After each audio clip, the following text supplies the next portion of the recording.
Hey, mighty men and mighty women of God, welcome to the Real Men Connect live on Facebook with your man, Dr. Joe.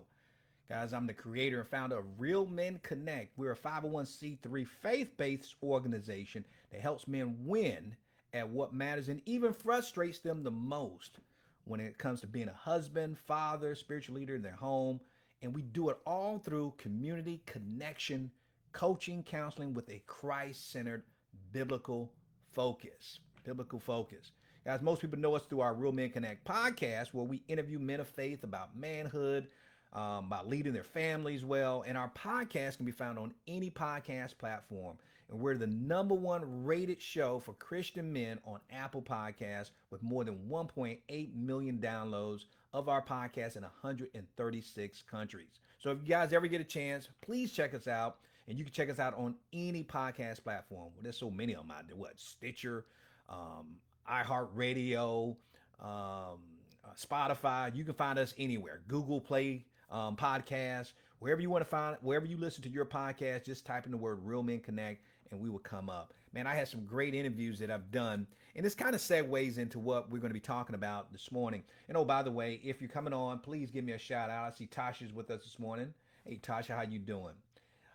But this kind of segues into what I'm going to talk about today. If you look at the topic that we put in the description, I think I put in there getting to the root of your trauma. You know, and I hear my space heater going off. Hold me a sec. Let me cut this thing off for a second.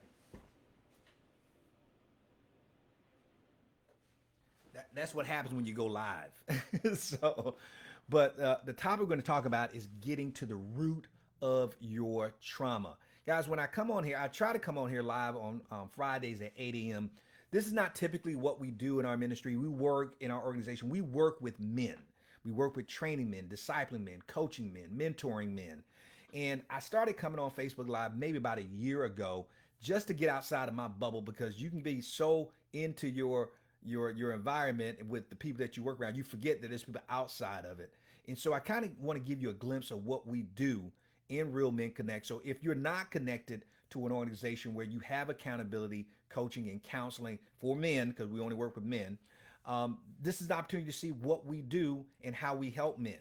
But at the same time, for I like women like Tasha coming on here this morning, I like women coming on here as well so they can get an idea of how we can help men and also helping women understand men better and why we do what we do. Now, this topic is not obviously is not just for men only. Because when it comes to trauma, trauma does not discriminate based on gender. Everybody experiences some type of trauma. Everybody. So nobody's immune from it. Now, the only difference between what I'm normally doing today and what I've done in the past is typically I give you, we talk about an issue and I give you these practical steps and solutions. Now, we did do a video in talking about how to respond to trauma. This one's gonna be a little bit different. This is gonna be strictly informational. The word is always the solution, but I always usually like to give you practical ideas, but I'm not going to have time to give you how to walk this thing out. All I can tell you is that as I expose this and you get some revelation, and I'm praying that the Holy Spirit will open your eyes and your ears to understanding the root of your trauma, getting to the root of your personal trauma, because that's the first step of solving any problem is to be aware that you have one.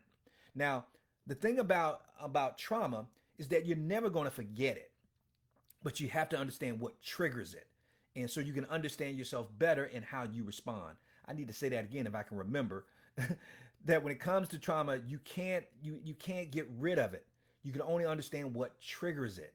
And once you understand what triggers it, you can respond better and accordingly. All right. So that's what we're going to talk about. Who else we got joining us? Oh, I can't believe we got my brother Damon joining us. Hey, Damon, what's happening, man? Damon joined us this morning. Jeremy joined. Jeremy, I think you're scheduled to see me for an appointment, man. I think we're going to get on a breakthrough call together. But Jeremy's in the house. Loretta, oh, we got another female. I always get excited when I see a new female that I don't recognize them. So Loretta, thank you for joining us this morning. I'm hoping that this is going to bless you this morning. And guys, give me a shout out for I know where Damon's from, and I know where Tasha's from. But give me a shout out from what city that you're coming in from, so I at least know where we're reaching and who's being contacted. But I want to jump into this because this is so important. And we go a lot more detail with this with our guys in our ministry. And I'm getting ahead of myself, but we'll cover it. But let's go with this thing about getting to the root of trauma. First of all, we got to give a working definition. So we're all on the same page when it comes to what trauma is, what trauma is. And I'm sure you'll get a better understanding as I give you some different ways of looking at it. But all trauma is, let's not make it super clinical, super scientific. Let's make it simple and plain. All right. All trauma can be any type of hurt. You hear me? Any type of hurt that hinders you,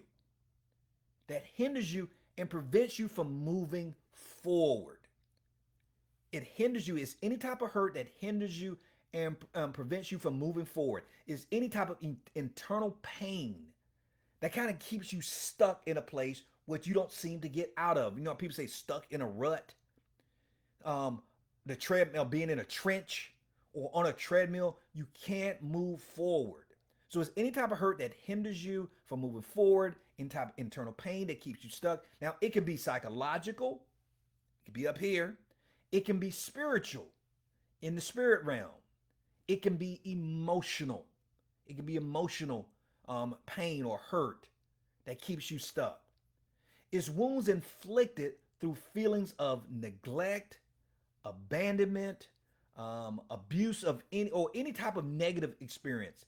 There's too many things, the variables I can tell you that can cause trauma, but I wanted to give you at least an idea and a picture of it. And as you guys, if you can, in the comment section, let me know if this is making sense, because I don't want to move forward, because if you don't understand the working definition of trauma, none of the stuff I'm going to tell you is going to make sense. So give me some feedback. We have Dave join us, man, at Mundo. How you doing, brother? And welcome to the Real Men 300 of Mundo. I think you joined us, man. So I'm going to be spending more time with you. Oh, Loretta, I didn't know you were in Chattanooga. So you're in my hometown. You here. All right. But make sure, give me some comments in the section. Mika's joined us this morning. Hey, Mika, how you doing, girl? Please put in the comments if this is making sense, because I don't want to rush past the definition, because none of the other stuff is going to make sense. What we say is trauma is any type of hurt that kind of hinders us from making progress, from moving forward. Any type of internal pain that keeps us stuck, that comes from either neglect, abandonment, abuse, any type of negative experience. And it can be psychological, it can be emotional, it can be spiritual. Now, let me just, and because I want you to, because as we're going through this, I want you to think of what could be some trauma in your past, and then we're going to dig deeper into the root of it, of why it's such a stronghold. It can be such a stronghold in our lives and even impact our relationships even today, even though this trauma was way, way, way, way back in our past. And that those negative experiences I told you about can come from sexual or physical abuse, violence. Some you witnessed or you endured an act of violence. It could be the sudden death of someone. I mentioned about our podcast. We had a guy on named Fred Gruey, and he is a hospice chaplain. And we did a show, and the interview was on what the dying can teach us about living. What the dying can teach about living. If you haven't checked out that podcast episode, please go to our podcast and look up what the dying can teach us about living. My interview with Fred Gruey. The reason why I'm bringing him up, we talking about sudden death could be traumatic. This dude has experienced over 3,000 deaths of his patients. Guys, in 2019, I lost 7 people close to me. 7. And that almost shut me down. Could you imagine 3,000? 3,000 people that you spend time with, you build a relationship with, and they all die? All you got to hear is the interview. It is amazing. It's amazing. But that can cause trauma, a sudden death. Betrayal of a loved one. Somebody betrayed you, stabbed you in the back. Think about what Judas did to Jesus. You think that could cause some trauma in the average person? And so, let me check the comments, make sure that you guys understand it comes from child. Right. Comes child. But you understand the working definition of what I'm talking about. Hurt, pain that keeps you stuck, keep you from moving forward. Neglect, abandonment. It can be spiritual, psychological. We had a guy, Pastor Casey Sabala, on one of our podcast interviews. He talked about spiritual abuse in the church based on leadership. You don't think that can cause trauma? Absolutely. And so, rejection can cause trauma, humiliation, public or private, especially now with the internet and social media. Any type of public humiliation can cause trauma. Abandonment issues, they can cause trauma when you've been abandoned. life-threatening or near-death experience. I know, talking about Chattanooga, we had we had tornadoes here last year that devastated our area. It's like maybe a mile away from me. We can still see the damage. That's traumatic for a lot of people. My wife has lived through several tornadoes, one that almost could have taken her life. That's very traumatic. So it could be a life-threatening experience. It could be guilt or shame because of something that you did to somebody else that now causes you trauma. And it could be a million things, from cheating on a person to a car accident where you hurt somebody in a car accident. Maybe you had to endure going through an abortion, and you had an abortion. All this can be traumatic. Now, it's too many to cover, but I'm hoping you get a realistic picture. So when we dive in, it's going to make a lot of sense. All right. And said, now, yeah, Loretta says, yeah, now, even the health pandemic, absolutely. Some people are not used to this. Now, it hasn't bothered me much, but from what I'm seeing with other people, because some people lost loved ones during this pandemic. Some people have endured COVID and they had a near death experience. That can be traumatic. But remember, now, what we're going to talk about today is not about the traumatic experience itself, but we're going to look at what the damage it can cause and where trauma comes from and how we can address it. All right. Now, we're not going to get into more of the dressing part because I tell you it takes more time, but we definitely, man, I'm hoping you get a revelation. We work with so many men in our organization with this, and the minds that say, wow, they said, Joe, this has been one of the best things you've ever taught us about understanding trauma, because a lot of times we just get stuck and we can't get unstuck. And our ministry is about helping men get unstuck. So we walk out the practical application of this, what I'm getting ready to tell you right now. So let's get into it. Now, let me tell you how we work with men on this. We have something that we created. Now, it's not original. There's a book by Milan and Kay Yurkovich called How We Love. It's a great book. A lot of Christian counselors use it when they're counseling people with traumatic experiences. But they wrote a book called How We Love. And in the book, they came up with a way to help you identify your trauma. Well, I went through the book, I went through their courses and everything. Fantastic book. But I'm gonna save you a lot of time if you don't get the book. Get the book if you can. But what they did, they came up with a way to help you get back to your trauma. Well, I came up with this tool to help our men called the Real Men Love Profile. The Real Men Love Profile. It's an internal document that we use to help men understand their past a little bit better and why they get stuck. So when they fill it out, it takes them about 5 or 7 minutes. Then when I get on a call with them, we go over it. And that's when their mind like, wow. Because they have no idea when they're filling out what it's going to reveal. But when I show them what it reveals, they're like, I never saw that. Now, understand, they know they've had trauma. They know they're stuck, but they don't understand why they're stuck. And they don't know, wow, that's what's triggering me. Man, that's what got me this way. That's why I communicate the way I do. Absolutely. Absolutely. So that is what kind of motivated me to kind of share this with you, is because we go over this so much in our ministry about talking about the Real Men Love Profile. And I don't know how many questions. It's about 50 questions, but it only takes like 5 or 7 minutes to complete it. But it's an internal thing that we use. We don't put it out in the public because we save all this stuff for their files. And so, but anyway, but let me dive into it now of looking at tracing, getting to the root of our trauma. Now, so I just gave you the definition of what trauma really is, all right? But the truth is, we all experience some type of emotional pain, and it could be, and it's expressed usually through hurt, from fear, shame, embarrassment, even guilt. And this is when we're growing up as children. I think Damon put in the comments what he said, yeah, from your childhood. It all starts in our childhood, or at least close to it, all right? And so, and most people know that. We know that. That usually comes from our childhood. But we're going to dig deeper into that, about what's happening, why it's happening, and why it affects us so much in childhood. You're going to see why in just a second. All right. And the Bible is so good because the Bible knew this. It just blows my mind that God knew this, that we're going to go through traumatic experiences.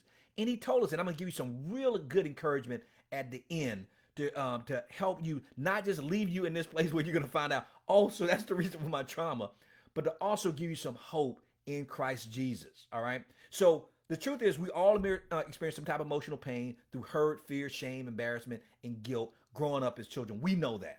And whenever we do, now follow me on this, whenever we do experience this type of pain, we are all in need of one thing. Now, if you're ready to take notes, here's the time to start taking some notes. All right. Now, Damon, you mentioned about traumatic trauma came from our child. Most of it comes from our childhood or close to it. But here's the thing we don't know. And Milan and Kay Yerkovich talks about this in their book, and they're spot on because it's based on the Bible. All right. Whenever we do go through trauma, I don't care if you were a child, even in your maybe your young adult life, whatever you experience, we are all in need of one thing. Y'all ready? Wait for it.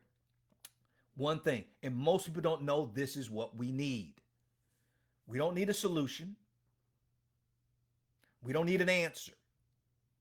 We don't need an explanation. A lot of us think that's what we need. I need an explanation. No, you don't. No, we don't. When we're going through trauma, we need one thing. And that one thing is comfort. Comfort.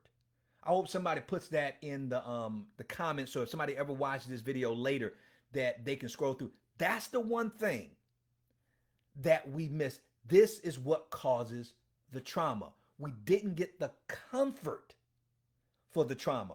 There's no way we're going to avoid trauma in our lives. There's no way. The Bible tells us, Jesus says that I have come to give you hope, because in this world, you will experience many trials and tribulations. But he says, take heart, because I have overcome the world. He is our comforter. I have overcome the world. He came here to bring us hope. And when we're going through trauma, we need comfort. But that's not what we get.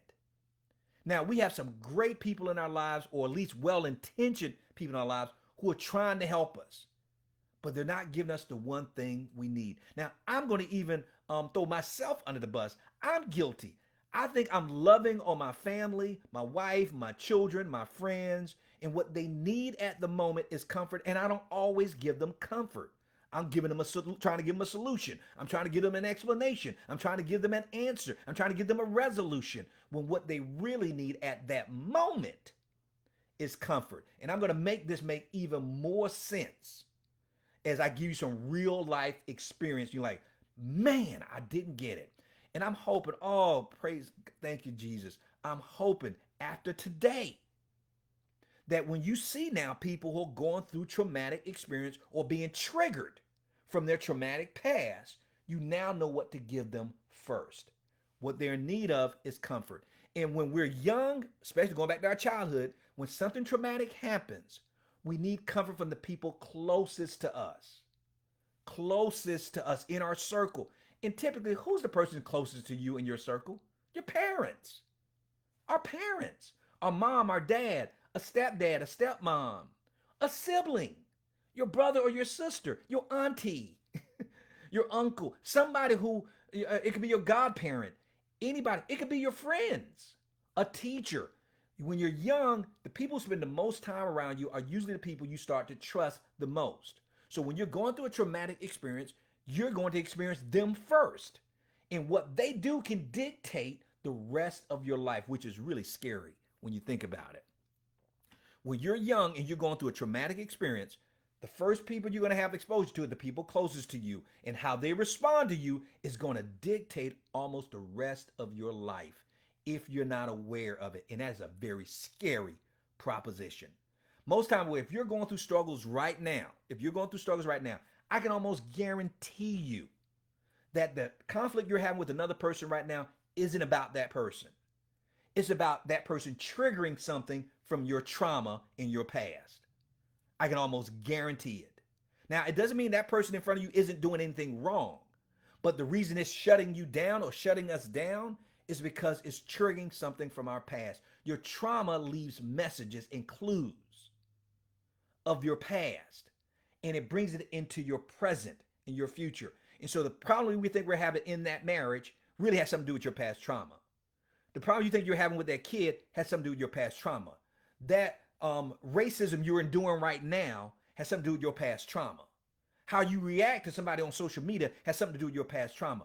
Because most time we're not responding to God's truth. We're responding and reacting to our past trauma. God wants us to react and respond to his truth, not our trauma. But that's what we go back to. So we look at the people closest to us and we need comfort from them. But that's not always what we get. Now we know this is biblical because what I believe is one of the beatitudes. One of the beatitudes. Matthew 5:4, I believe it is 5:4, that Jesus said, "Blessed are those who mourn." When you're mourning, that means you're down. Something has happened that got you really upset. He says, "Blessed are those who mourn, because they will be," wait for it, "comforted." Jesus, this is him giving the most important sermon in his ministry, the Sermon on the Mount. And he's telling them, blessed are you when you mourn. You've been hurt.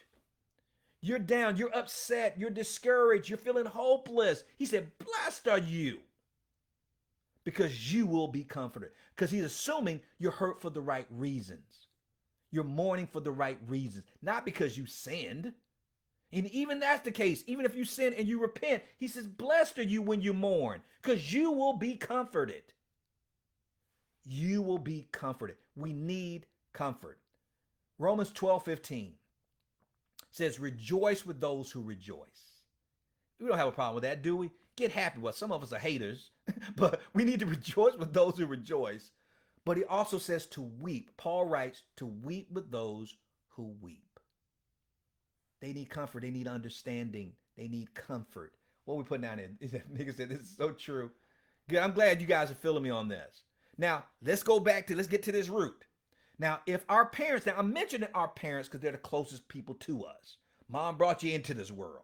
But it could easily be a step parent, your sibling. But we're saying parents to make it simple. If our parents don't choose to comfort us in healthy ways, this is the key. Even us as good parents screw this up. I've screwed it up. And I think I'm a decent parent. I would say most parents screw this up when it comes to their kids. We don't give them what they really need. We give them what we think they need and what we want to give them. But if our parents don't choose to comfort us in healthy ways, then what would happen if we don't get that comfort in healthy ways, then we will seek out coping mechanisms for our emotional survival. Let me say that again. If our parents, those close to us, we're saying parents, but it can be anybody really close to you. If they don't choose to comfort us in healthy ways when we need it the most, then we will, out of emotional survival, look to coping mechanisms to help us minimize and alleviate what? That emotional pain. The hurt, the shame, the guilt, the fear. All that stuff causes pain. We were out of survival. Doesn't make you a bad person. Doesn't make me a bad person because we do stupid stuff. What it is coping mechanisms. We're looking for coping mechanisms because we didn't receive comfort. Did you catch that? If we don't get comfort, we're going to look to cope or survive. If we don't get comfort when we need it the most at that most traumatic experience, if we don't get it, that's a lot of pressure put on a parent, isn't it? Your kid goes through something traumatic. They need comfort. If you don't give them comfort, they're going to look to cope. And they're going to look to cope through coping mechanisms. So we always like to say about addictions. Do you realize addictions isn't the problem? Alcohol, porn, overeating, gambling, game, that is not the problem. What's the problem is there's a bridge. If we don't get comfort, the coping mechanisms will lead to addiction. Did you catch that? The coping is leading to the medication. We keep blaming the medication. I'm addicted to drugs, alcohol. I'm addicted to porn. That's not the problem. The problem is you've chose that as the medication to help you cope. Did you catch that? You're choosing the medication to help you cope. And why are you trying to cope? Because you didn't get comforted for your trauma. And whenever that trauma is triggered, you go to coping, which leads to your medication. Oh, I'm hoping I lose. Y'all got to give me some feedback. All right. Because I'm talking a lot, but I'm hoping I'm making sense. Am I making sense here? And now I'm going to explain. I'm going to make it even more plain. to you because I'm gonna give you some examples that I'm not proud of, but I'm gonna give you two examples that's gonna help make this crystal clear for you, crystal clear. And one of the examples I want to use. Well, before I get into the example, when it comes to our emotional pain, because all we're doing is looking for coping mechanism. But when it comes to our emotional pain, if it isn't addressed and is not resolved, whenever those emotions are triggered by anyone else in the future, your husband, your wife, your girlfriend, your boo, your boss, your friends, whoever, society, the president, whenever, whenever your emotions are triggered by anyone else in the future, especially those who are close to us, we will find ourselves reverting back to that young child, that inner child, and his or her coping mechanisms. Y'all hear me? Are you hearing me? Yeah, what did you say, Dave? May also need to get your own trauma healed before you can comfort. Yeah, but we got to understand what's causing our trauma. Because once you understand that, it's easy for you to comfort others, even though you've had to deal with your trauma. But you have to understand where your trauma is coming from because you weren't comforted. So hear me on what I'm telling you. If those emotions are triggered by anyone else close to us, even in the future, especially those close to us, we will find ourselves reverting back to our inner child and in our coping mechanisms. And how do we do this? By either overreacting. Now, we usually leads to addiction later on, okay? Or even some kids get addicted too. But either by, and this is how you can tell when you're starting to quote cope. This before it gets to the addiction, because we tend to overreact when it in anger. Listen to me. You want to know if you're looking for coping mechanisms? Do you overreact in anger to people? Over the top, where you just go from 0 to 100. And the reason why a lot of us as men choose anger because it's one of the easiest emotions to express. Because it's really not about the anger. That's a secondary emotion. But it's the easiest one for us to express, and it usually gets people to back off and make us think that we're strong because we can intimidate people with our anger. So you want to know if you're trying to just cope? Do you get anger very easily? Do you go to 0 to 100? Also, we may overreact by retreating. You want to know if you're coping? Do you tend to go retreat, to withdraw from people, retreating from people? Also, we cope by isolating. You don't want to be around anybody. You go into your own cocoon. That's what usually goes to the addictions part when we isolate. Think about it. If you're in anger, then guess what? You may drink. If you're retreating, what are you retreating to? To another woman. You're now looking for sex. If you're isolating, it could be porn. It could be anything. And we withdraw. Now, here's why we do all of that. Remember what we're in need of? We're in need of comfort. But why are we coping? Because we're trying to keep ourselves safe. Do you get it? The comfort that we're looking to cope instead of receiving the comfort that we need, but all we're really trying to do is be safe. That's why they call it emotional survival. We're trying to do whatever we can to stay safe. All right, who else is jumping in? All right. Yeah, and Damon said trying to fill an empty void. That's a great way of looking at it. Yeah, we're trying to fill a void. And there's a cross-shaped hole in our heart that we're trying to fill with some other object, with a square or a circle, when the only thing that will fill that gap is the cross. But we're looking for coping instead of receiving comfort. And then, but all we're really trying to do is survive and to be safe. Now, I'm going to give you some examples to bring this thing home. And guys, I tell you, I'm not going to go into the solutions because that's a whole nother topic. But I just want you to get the understanding. You know, the Bible tells us that my people perish for a lack of understanding and a lack of vision. But in all you're getting, get understanding. And so I'm just trying to give you understanding today. And I'm going to give you an example I'm not very proud of. And some of you, I don't know if I know Mika may know. We have a dog. Now you said, what are you doing? I'm going to go on somewhere with this. We have a dog. Her name is Roxy. And she is a very small dog. I'm talking about soaking wet. She's about maybe 5 pounds. Roxy's about 5 pounds. And Roxy, you got to believe that to Roxy, since she's so small, the world looks big to her. It looks really big to her. And man, every time somebody walks into the room, she starts barking. She barks at us, and we're her owners.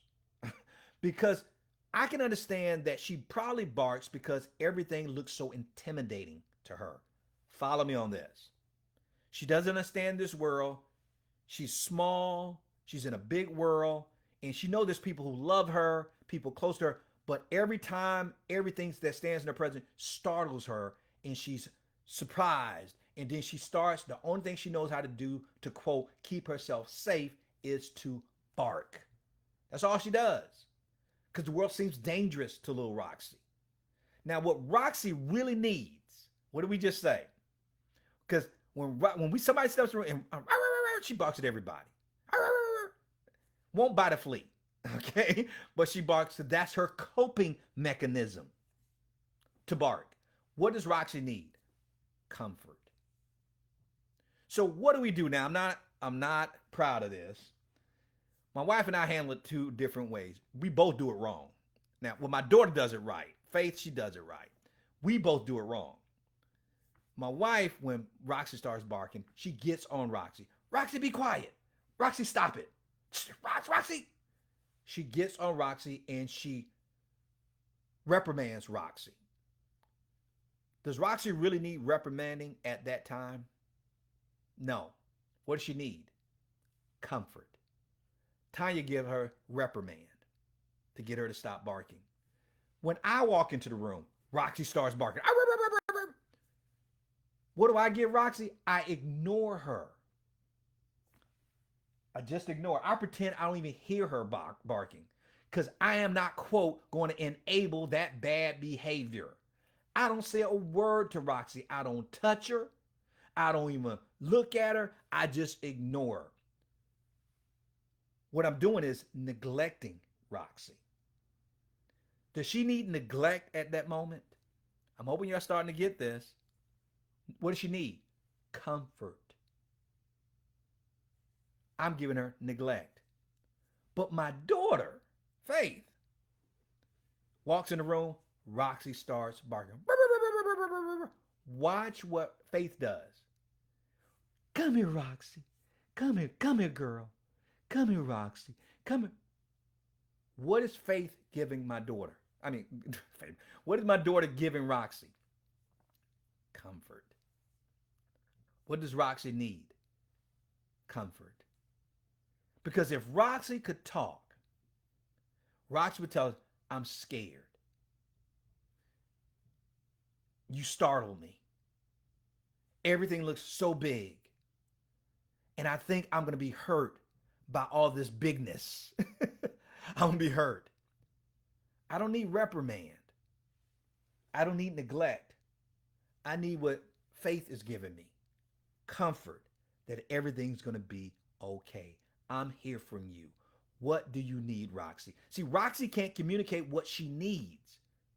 But Faith assumes she doesn't need reprimand. She doesn't need neglect. What she needs is positive reinforcement and attention and comfort. Is this making sense? All right. Yes, she barks. That's right. She does. And so I noticed this. I'm like, wow. Now, I use Roxy as an example because Roxy can't communicate. But I'm starting to understand it. Now I'm going to give you something that you can all relate to. We're going to take us back to our childhood.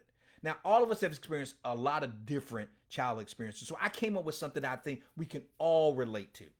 Now, if you are human and you were a kid, either, and now I'm asking you, you don't have to confess it and don't have to tell me which one you were, all right? But either you were one of these three kids, all right? Y'all ready for it? As a kid, all of us. Either you were bullied, you were a bully, or you were afraid of bullies and did whatever you can to avoid being bullied. All right? Let me say it again. All of us, there is no exception to this. Either you were bullied, you were a bully, or you try to avoid being bullied to keep yourself safe. All right? Now, I'm using that example because when I share with you a good example of what bullying looks like and how that can be traumatic for some kids, I'm going to show you now of where the root is of our trauma. Y'all ready for it? Y'all ready? All right. This is going to be so, you're going to see it. All right. I never thought about this. I thought about being bullied. Now, I was bullied because I'm 5 foot nothing, 100 or nothing. I wasn't a bully. But some people were bullies. And even that's a cry for help. People who are bullies. Remember overreaction and anger? And the people who are avoiding being bullied, they're afraid. That can cause trauma because they're always walking around in fear and being intimidated, even though they didn't experience the bullying. They were afraid of it. Now, let's go back to the bully. Let's say we're going to put you all in the category of that you were bullied. All right? You were bullied. We all got bullied. Let's say we all got bullied. That's the category we're going to put us in so you can understand the root of our trauma. Check this out. Usually, let's say, remember when you had to go from going from home to starting school? That was a very traumatic experience for a lot of kids. Going to what, kindergarten, when you had to first leave home and your parents had to drop you off. And I remember my ex-wife, I had to take my kid to school because she emotionally was a wreck having to take my son to real school. And of course, after I dropped him off, I'm crying, right? But for the kid, it could be very traumatic. Now imagine you going to school on your first day. Let's say you're 5, 6 years old, and you get bullied at school. You get bullied at school. You come home crying. Your mom and dad at home. You come home crying. And your mom, she's concerned she let her baby go off to school. And you come home, baby, what's wrong? Mommy, I got bullied at school. And the kid, he pushed me down. And he grabbed me. And the kid, you start crying. Telling your mom what happened. Depends on what kind of parent you have. Let's start with one type of parent. It could be, usually it's the mama, all right, on this one. But it could be the dad. The mom said, what? Who pushed you down? Who fought you? What kid? I'm going to take you back. We're going to go into that school tomorrow. I'm going to talk to that teacher. And I'm going to find that kid. And I'm going. Y'all see where I'm going with this? See, your mom or dad now thinks you need protection. So they want to protect you, which is a great thing, right? But do you, as the kid who being bullied at that moment, does little Mika need protection at that moment? No. You ain't being bullied at home. You're being bullied at school. You don't need protection right then. What do you need? Comfort. But mom or dad offers you protection. Well-intentioned, misplaced. Not what you need. You just had a traumatic experience. And they're trying to give you protection when you really need comfort in your trauma. That's one type of parent. Then we got the type of parent, come home crying, baby, what's wrong with you? They got bullied in school, they put me down, the boy beat me up. And then one of your parents, mom or dad, could say this. Well, why didn't you stand up for yourself? I hope you fought back. Did you fight back? Did you do something about it? Did you tell the teacher about it? Now, well-intentioned parent, because they're thinking what you need, even though you were bullied, you needed some courage. Courage to speak up, to fight back, but you didn't. So they're trying to instill some courage in you. But do you need courage at that moment? No. What do you need? Comfort. Then you may have the parent, now usually the dad, now unless you grew up in a single parent household like me, it could have been your mama too. It says this. What happened? I just know this kid at school pushed me down and beat me up. What are you crying for? Stop that crying. You sound worse than your sister. Dry those tears. You don't cry. You need. What is the parent offering? Tough love. I need to toughen you up. Stop that crying. Men don't cry. Suck it up, buttercup. What are you crying for? You ain't no punk. Tough love. But does little Damon need tough love at that moment? Or does little Damon need some comfort? Now, we're talking about bullying. Now, take bullying out and put sexual abuse, betrayal, abandonment. Are you starting to get it? I'm just using bullying because we can all relate to it. Death of a loved one. Suck it up. You need tough love. You need courage. You need protection. You need comfort. Then you have the parent, mom or dad, usually, well, it could be depending, single mom. What happened at school today? I got bullied and they pushed me down and it hurt and then he did this and then he did. You know what? Go change your clothes. Go change your clothes, and I want you to meet me meet me in the garage, and I got some boxing gloves. I'm gonna teach you how to defend yourself. So the next time that bully does something, I'm gonna show you what to do. Doesn't that sound like a good parent? Because what that parent is offering you now, mom or dad, is training. Training. I'm gonna show you how to defend yourself. But at that moment of your trauma, of your emotional breakdown, do you need training? No. What do you need? Comfort. Now, guys, I'm going deep. I'm hoping you seeing this. I want it to be so plain that you will never forget what I'm telling you today. They need comfort. Now, little Damon, little Mika, little Edmundo, little Dave, who else is joining us on here? Now, little Tasha, when nobody asked you when you were a child, when you went through that traumatic bullying experience when you got home, how many parents actually did this? Now, you had the parent who wanted to protect, you had the parents who wanted to give you courage, offer you tough love, to give you training, but how many offered you comfort by asking you this? Little Damon, what happened? Bully in school, he pushed me down, and he fought me, and he hit me, and then. Okay, all right. When that happened today, how did that make you feel, Damon? Huh? What? What'd you feel when that happened? I, I felt scared. I felt weak. And allow you to be able to express your trauma and how it emotionally, physically, even spiritually made you feel. How to make you feel. Now, we're not getting ooey gooey, getting onto your emotions, but you need to express it. Here's why. Wait for it.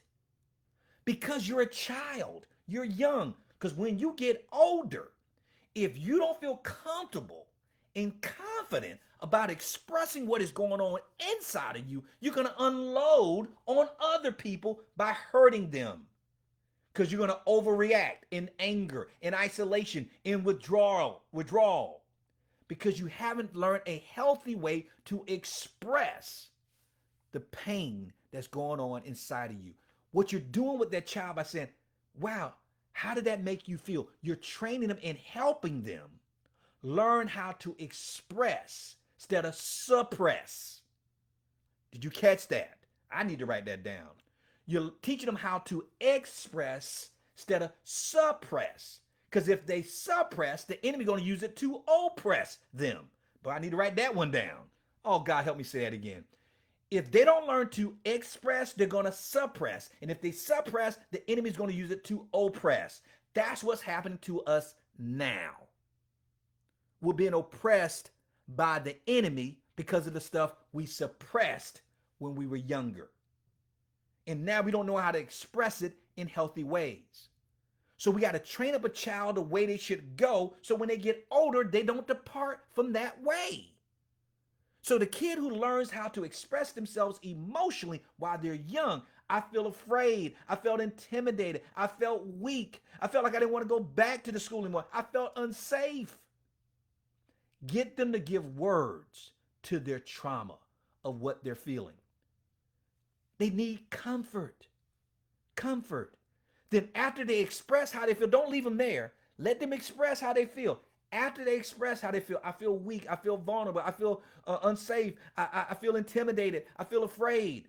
Okay, now, little Mika, what do you need right now? That's a comforting statement. What do you need from me? What do you need right now? What do you think you need the most right now? What do you need most right now? Right now. And then you listen. Now the child may say this. Check this out. The child may say this. What I need right now, I want to learn how to defend myself so I know what to do the next time that something happens. Whoa. Okay. Why don't you go wash your face, go change your clothes, and meet me in the garage. I'm going to show you some boxing lessons. Did you get it? They told you what they needed the most when they needed it the most. The child may say, what do I do? What do you need from me right now? That bully, that he messes with everybody in the class, and nobody, the teachers won't say anything to him. Somebody needs to talk to him. Great. Go wash your face. We're going to go to the school tomorrow, and I'm going to talk to your teacher and tell them about what you just shared with me. Did you catch that? You give them what they need, comfort. After you comfort them, tell me, what do you need most from me right now? I got to tell you, I didn't do this with my kids. I try to offer solutions. I was that parent, go get the gloves. We're going to go in the... We got to give them comfort. Is this making sense? Is this making sense? All right, I'm looking through. All right, I'm going through this right now. All right, Damon said, that's Tracy, I caught it. Guys, I'm hoping this has opened up your eyes. See, the trauma, it all started with the people closest to you. Mom, dad, step-parents, siblings. They didn't give us the comfort that we needed after our trauma. Or worse, they could have caused the trauma. They could have caused it. That's a whole nother topic. But even if they caused the trauma, whoever you went to next or didn't go to, you didn't get the comfort that you needed. And when you didn't get the comfort that you needed, then you look for ways to cope to give you the protection to emotionally survive that trauma. I was sexually abused as a child, and I didn't get the comfort that I needed. So I looked for coping mechanism. My coping mechanism was to withdraw and isolate myself from people, not open up, not be vulnerable. And remember I told you that it's not the addiction. That led to the addiction. The addiction wasn't the problem, which was pornography and sex. That wasn't the problem. What the problem was is because I didn't get the comfort, I started coping. And coping is not the answer. It's just a gateway into an addiction. Oh, I need to write that down too, man. Coping is just a gateway. You know how they say gateway drugs? Coping is an emotional gateway to an addiction. Whether it be alcohol, drugs, sex, food, you name it. Coping is a gateway to addiction. So I'm asking you as I close out, and we went longer than I probably should have, but I'm closing out by just asking a question, and I'm going to give you some hope. Be honest with yourself. This is not an accident that you're on this video today, watching me live on this. What kind of home environment did you grow up in? Get real. Let's get to the root. Were you measured in your home environment? I'm talking about around your parents, the people close to you. Were you measured? Did you feel like you were always measured by your performance and your behavior? Because that's what their answer was to your trauma. Performance and behavior. You got to perform at this level. You got to do it this way or you're wrong. Were you measured based on your performance and your behavior? The home environment. I'm looking at what kind of, quote, comfort did they give you? Measuring by your home, your performance and behavior. Was it parents, did you grow up with parents who were always fearful and overly protective? Remember the mom who wants to go to the school and cuss out everybody because you picked on her kid? Were you overly protective? Were the parents overly protective? Were they angry and overly critical of you, always finding fault in you? That was their way of, quote, comforting you. And that did not help you. Then you look to cope. Measure by your performance, measure by your behavior. Fearful parents, overprotective, angry, overcritical. Did you grow up in a home environment that was emotionally unpredictable and inconsistent? You didn't know what you were walking on to. You don't know if they're going to be on a high note or they're going to be on a low note. But it was like an emotional roller coaster in your home. So you didn't know what was going to happen when you needed comfort. And their way of comfort, if they're having a great day, they were great. But if they're having a bad day, it is horrible. I can honestly say, bless my mom's heart, rest in peace, that it was an emotional roller coaster. Because my mom, her coping mechanism was drinking, led to drinking. And sometimes she was at a high and she was the greatest mom in the world. But there was times when she was so depressed and she would get so angry. She didn't give us the comfort that we needed. That's why I didn't go to her when I got abused. Because I didn't know what kind of mom I was going to get that day. Guys, I'm hoping this is resonating in your spirit. Because it's resonating in mine. This can set you free. You don't have to be a prisoner of your past and staying stuck on stupid in your present by messing up current relationships, ostracizing people, pushing them away because we haven't dealt with our past trauma. Did you grow up in a home that was extremely chaotic and even dangerous? I grew up in the hood. I grew up in a very dangerous environment. Did you grow up in a dangerous and chaotic environment? Or worse, did you grow up in a home environment where it was abusive and unsafe? And unsafe. See, if you don't get the comfort that you need, you're going to look for the coping mechanisms to keep you safe.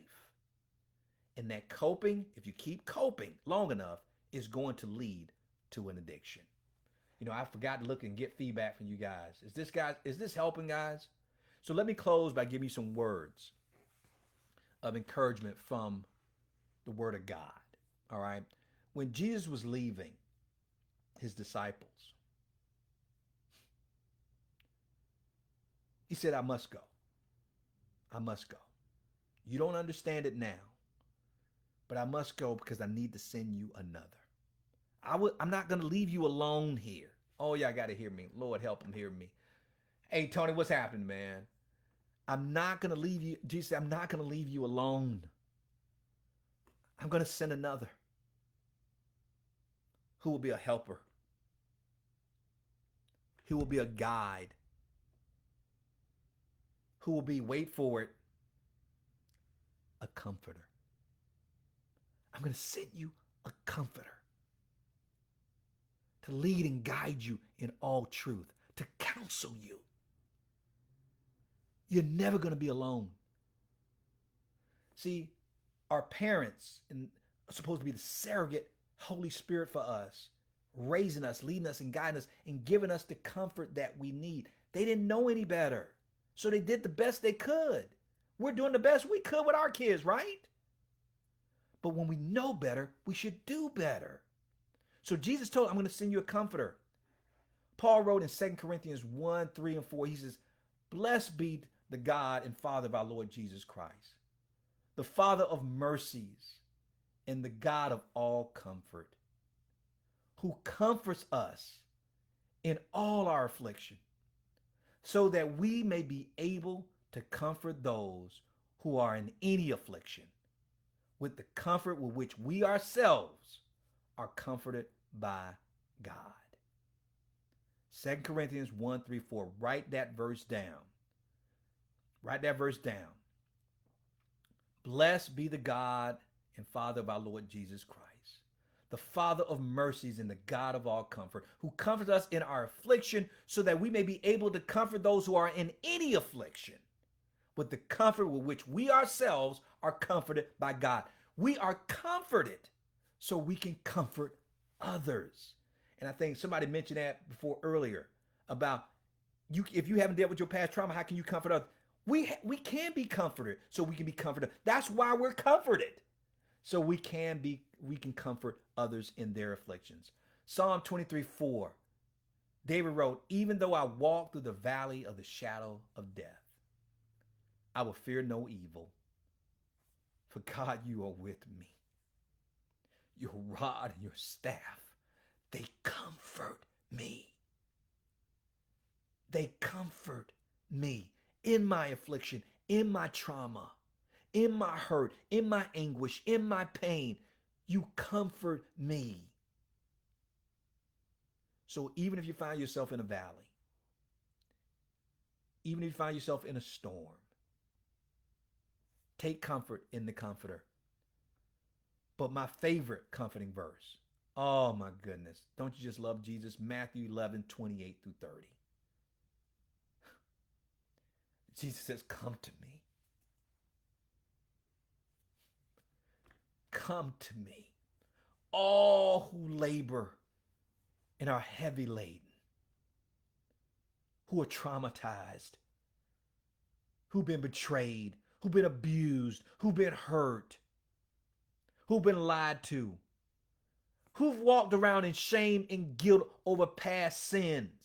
Come to me, all who labor and are heavy laden, and I will give you rest.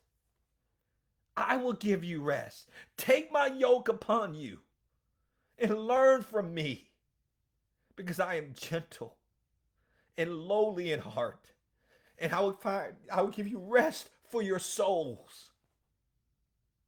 I will give you rest for your souls.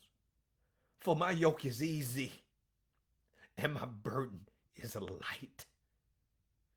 Somebody out there needs comforting. Please, please find your hope in Christ Jesus. Guys, I always tell you, if you found this lesson, this information valuable, please share it with someone. You know someone's going through. You know somebody's been traumatized. You know somebody's hurt. They're not walking in the peace and the joy of the Lord.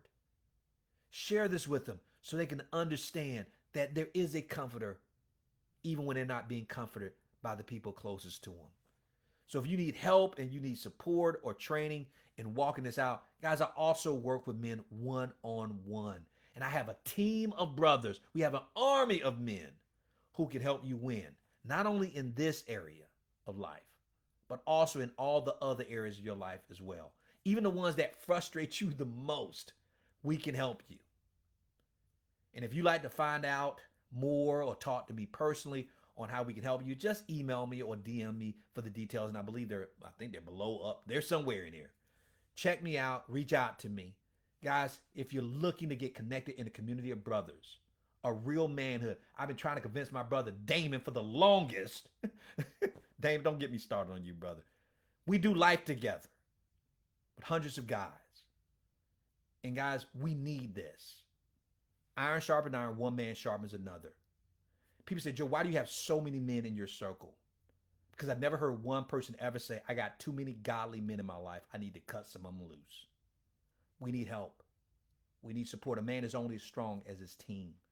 So reach out to me if you'd like to be part of what we're doing. Some of our Real Men 300 brothers were on this call today because we walk this stuff out practically. I'm sorry I couldn't give you the practical steps, but that's on a whole nother topic. But I'm hoping that this bless you. So in the meantime, hopefully, if God is willing, I'll be here next Friday at the same time, 8 a.m. with another topic that I hope is going to be practical. Hopefully not as long as this one, but I'm hoping that this was a blessing to you. So stay strong, stay blessed, stay connected, because real men do connect. That's why I'm wearing my Real Men 300 t-shirt today. Say, what is it? Love God, hate sin, fear nothing. Real men do connect. Real women do connect as well. But most importantly, stay in God's grip. And hopefully I'll see you next week. Love you guys. Take care and God bless.